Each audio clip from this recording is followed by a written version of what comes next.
लग रही है, प्रमाणिकता सिद्ध कर रहा हूं कि गिरि त्रकूट एक सिंधु मझारी और विदे निर्मित दुर्गम अति भारी।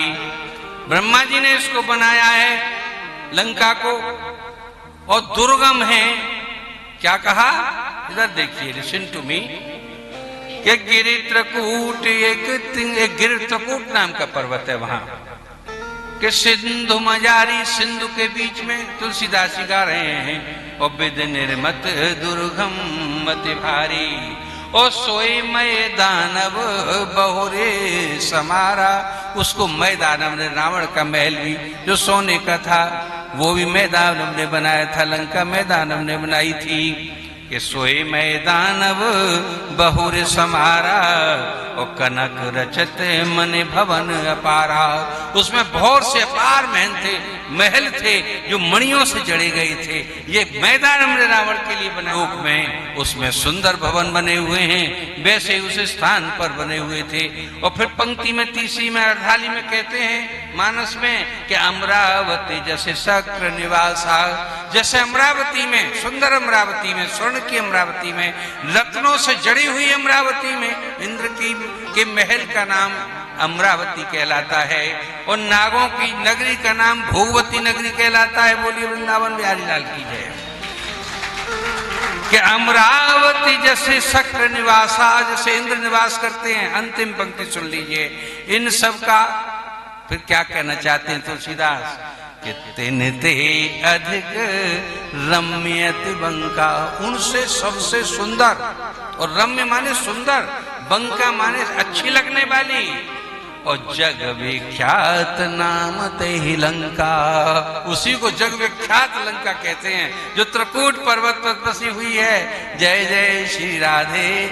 और ये गजेंद्र मोक्ष लंका में हुआ है। पहली बार आपको ये सूचना मिली कि ये गजेंद्र मोक्ष लंका में हुआ है, त्रिकूट पर्वत लंका में। देखिए कथा में जब भी आनंद आता है जब सत्यता सिद्ध हो कि ये घटनाएं कहाँ हुई, कैसे हुई।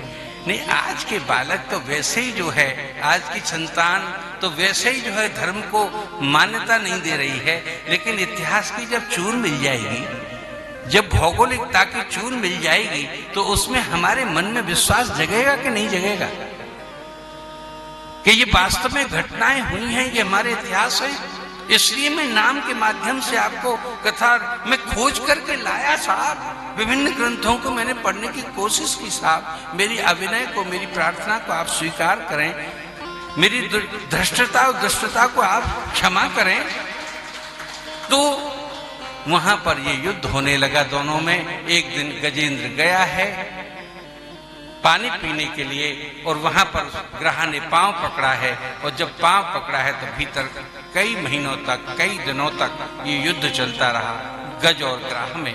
एक वासना ने, जो सबसे ज्यादा राजा अपने शरीर को शीशे में निहारता था, अपने एक एक अंग को न्यों करके परखता था, देखता था हाँ मैं तो कितना स्मार्ट और सुंदर तो था ही राजा, जो पांडवंशी नरेश था, और वो हुहू नाम का गंधर्व था। आज उसी ने ग्रह बन करके उस वासना सक्त हाथी को पकड़ लिया है, जकड़ लिया है। वासना कभी नहीं छोड़ती साहब, मन में होती हैं तो ये हमारे मन को और तन को ग्रसित करेंगी ही करेंगी। अंत में वो समय आया, हाथी डूबता गया, डूबता गया, डूबता गया, और जौबर उसकी सूंड रह जाती है। केवल जौबर सूंड जाती है कि जल भीतर है पकड़ो गज को पग। जल के भीतर, जल का बादशाह कौन है? ग्रह है। कि जल भीतर है पकड़ो गज को पग। पैर, पग माने पैर। और आकर ग्राह भयंकर ने, एक भयंकर ग्राह ने गज के पैर को पकड़ लिया, और लड़ते लड़ते बल छीण भयो। लड़ाई लड़ी गई, पैर को खींचता है हाथी, कभी बाहर ले आता है, कभी वो बाहर ले जाता है, वो पैर नहीं छोड़ता। कि लड़ते लड़ते बल छीण भयो, असहाय लगो हिचकी भरने। हाथी असहाय हो गया, वो हिचकी भरने लगा, पानी में हिचकी भरने लगा, सूंड भी डूबने लगी। और फिर क्या किया उसने, अपनी सूंड में उठा करके ऊपर कर लिया।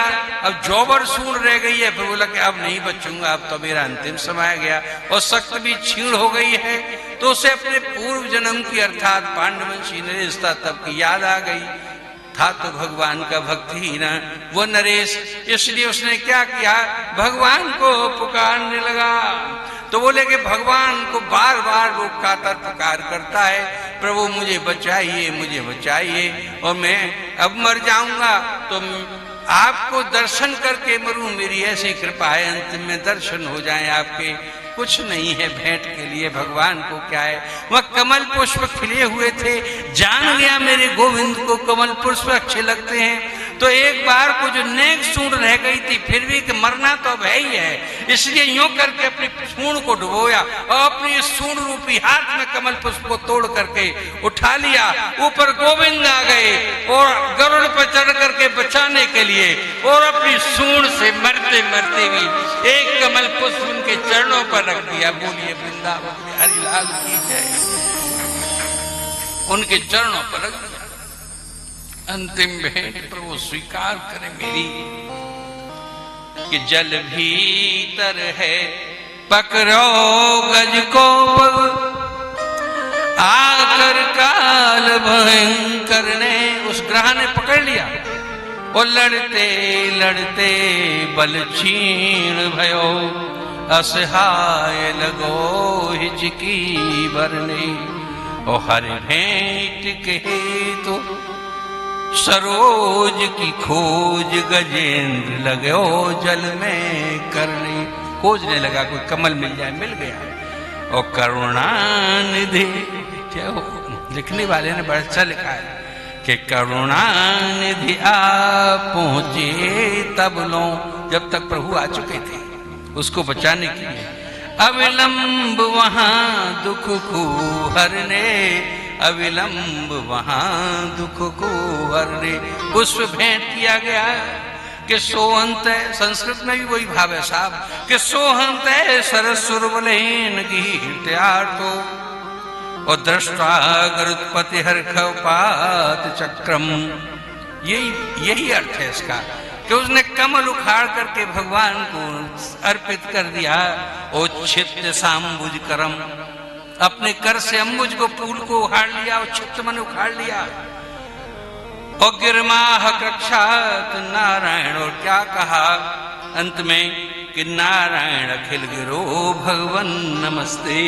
नारायण अखिल गुरु, हाथी कह रहा है कि नारायण अखिल गुरु भगवन नमस्ते, भगवन नमस्ते। स्वीकार कर लिया। जैसे ही हाथ से पकड़ी है सूंड चौभर, बाहर फेंक दिया गजेंद्र, ग्रह सहित बाहर, प्राण बचा दिए। मैं तुझ मुझसे वरदान मांग लिए, हे गज, मैं तुझे जीवन दान दे सकता हूं, अभी कुछ नहीं बिगड़ा है, कि प्रभु just book my next holiday stay. Breakfast buffet, private pool and a view. दे सकता हूं, अभी कुछ नहीं बिगड़ा है, कि प्रभु अब नहीं, पूरा हो गया समय, बहुत रड़ा हूं, जीर्ण छीण काया हो चुकी है, आपके दर्शन हो गए हैं, एक कृपा करोगे कि तू कहेगा मैं वो सब करूंगा। तेने मरते समय मुझे याद किया है और मैं आया हूं गरुड़ पर चढ़कर, क्योंकि तेने मेरी पहले भक्ति की थी, इसलिए कि प्रभु आपके दर्शन करते करते या मेरे प्राण निकल जाए, इसलिए प्राण मेरे निकाल दीजिए, जिससे कि मेरा ये आत्म तत्व आपकी ज्योति में चला जाए और फिर मैं इस नाना प्रकार की योनिया में न भटकूं, आपको प्राप्त हो जाए। गजेंद्र की लीला साहब कितनी अद्भुत है।